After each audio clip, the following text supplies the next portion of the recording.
Big boss season 8 లో mid week elimination ద్వారా ఆదిత్య ఓం గారు అయితే ఎలిమినేట్ అయిన తర్వాత Bigg Boss Buzz with Arjun అంబటితో భాగంగా తన టాప్ 5 ఎవరో ఈ విధంగా చెప్పుకొచ్చాడు. ముందుగా అర్జున్ వచ్చేసి, మీరు ఇన్ని రోజులు హౌస్ లో ట్రావెల్ చేశారు కదా, సో మీకు ఒక అనాలిసిస్ ఉంటుందిగా భయ్యా, సో సరదాగా మీ టాప్ 5 అనాలిసిస్ చెప్పండి అనేసరికి ఆదిత్య ఓం గారు వచ్చేసి ఈ విధంగా చెప్తారనమాట. టాప్ 5 ని ఇప్పటి వరకు నేను చూడలేదు గానీ గేమ్ పరంగా ఎవరు బెస్టో నేను చెప్పగలను. సో నాకైతే నిఖిల్ ఏమో టాప్ 1 లో ఉంటాడు అనిపిస్తుంది. ఎందుకంటే గేమ్స్ బాగా ఆడుతాడు, కొంచెం ఇండిపెండెంట్ గా ఉంటే ఇంకా బెస్ట్ అనిపిస్తాడు. ఆ తర్వాత విష్ణు గేమ్స్ లో చాలా ఎఫర్ట్ పెడుతుంది, బట్ కొన్నిసార్లు కొంచెం మాట జారుతుంది, దట్ ఈస్ మైనస్ అంతే అంటూ చెప్తాడా. తర్వాత వచ్చేసి యష్మి కూడా ఉండొచ్చు, గేమ్స్ లో చాలా బాగా పర్ఫార్మ్ చేస్తుంది, కాకపోతే అనవసరమైన విషయాలు చాలా ఎక్కువ మాట్లాడిస్తుంది వెనకాల, so that is minus point in her.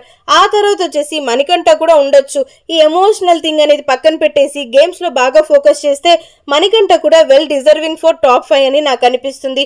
ఆ తర్వాత Prithvi, he's man with muscles, కాకపోతే బ్రెయిన్ ని యూజ్ చేయడు, సో అదే నాకు ఒక్కటి నచ్చదు. తనకి నాకు ఎప్పుడు క్లాష్ అయ్యేది కూడా అదే రీజన్స్ వల్లనే, సో ఆ విషయంలో నాకు పృథ్వీ మైనస్ అనిపిస్తాడు. Other than that he's also good person అంటుంటే అర్జున్ వచ్చేసి, అదేంటి భయ్యా అంతా నీకు గొడవలు ఉన్న వాళ్ళనే పెట్టేస్తున్నావు అంటుంటే, నాకు ఎన్ని గొడవలున్నా ఏదున్నా అది హౌస్ లోనే కదా, హౌస్ దాటేసి వచ్చాక ఐ షుడ్ బి జెన్యూన్, ఏమనిపిస్తే అదే చెప్పాలి కదా అన్నట్లుగా ఇక్కడ కూడా ఆడియన్స్ మనసు గెలిచే ప్రయత్నం చేశారనమాట ఆదిత్య ఓం గారు. సో ఈ విధంగా కాంట్రవర్షియల్ గా జరగాల్సిన బస్ కూడా ప్రశాంతంగా జరిగింది. మరి మీరేమంటారు? ఆదిత్య గారు జెన్యూన్ గానే ఇన్ని రోజులు హౌస్ లో గేమ్ ఆడారంటారా? మీ ఒపీనియన్ ని కామెంట్స్ రూపంలో చెప్పేయండి.